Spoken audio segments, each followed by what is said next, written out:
As I mentioned at the top of the show, I am now back at work, broadcasting safely from home after spending the better part of the last 2 weeks isolating and recovering from COVID-19. I want you to know I did all the right things. I wore a mask, I kept my distance, but still I got COVID. And I realized that doing the right thing isn't enough.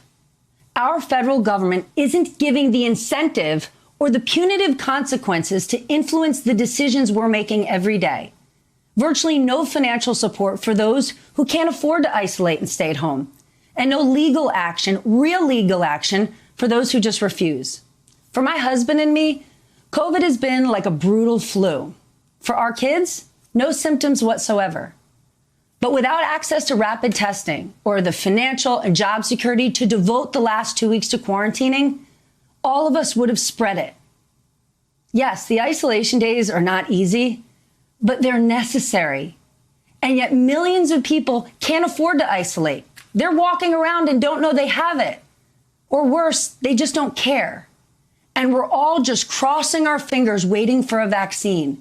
Well, our leaders really aren't doing much to address this crisis at the very moment. You know, millions of people like me, we get the virus and we don't actually need hospital care. And there is nothing forcing us to quarantine and protect our community. We keep urging people to get tested, but results take days. We're told just to isolate, but how do we do that? In other parts of the world, a positive COVID test puts you in a government-sponsored hotel for 2 weeks. Would I have liked that? No. But I would rather miss a holiday and a few weeks than risk spreading the virus even more.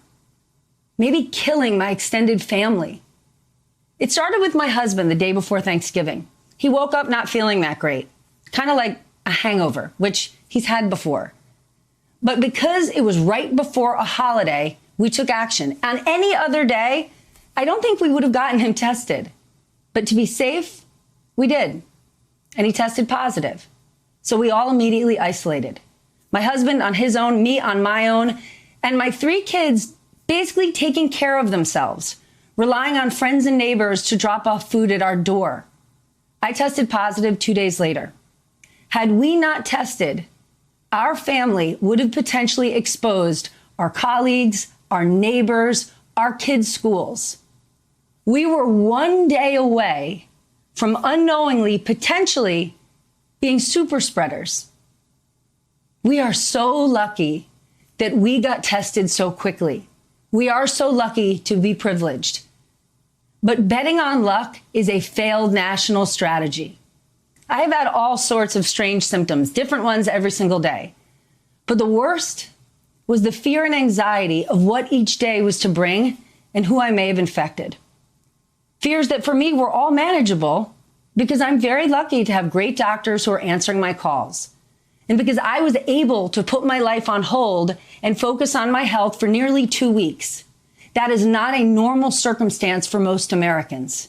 It's not our norm. Stress, anxiety, and confusion. Those are norms. And those are partly to blame for why the spread continues.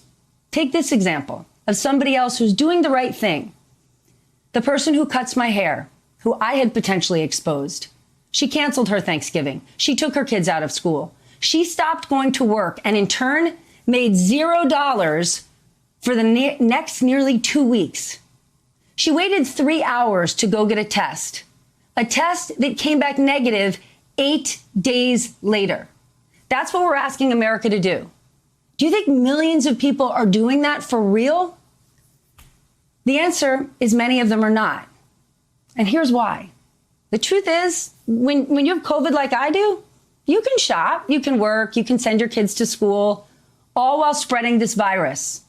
And by the way, those temperature takers in gyms and restaurants, they're following the protocols. But had anyone taken my temperature or my husband's, they'd have let us in. We've had no fevers. Hourly wage workers are going to work sick because they can't afford not to. Their employers are ignoring the symptoms because they're trying to keep their businesses alive. And adding to the confusion, during the time I was isolating, the CDC changed its guidelines from 14 days to 10 days. And then there are people who know they are spreading it and they don't care. I also learned that people don't want to take your call when you're thinking you're doing the right thing and telling them you may have exposed them to the virus. They don't want to hear the potential inconvenience on them. And that is a problem, especially when there is no one to hold them to account. Here's the truth. Millions cannot afford to deal with the virus, and millions more refuse. And we don't have a vaccine yet. This virus isn't over. And now is not the time to get complacent. Please, this is our reality. And what is most concerning is that our government is doing very little to make these guidelines any easier to follow. The right thing is a lot easier the more privileged you are. COVID doesn't care if you're rich, poor, black, white, young, old.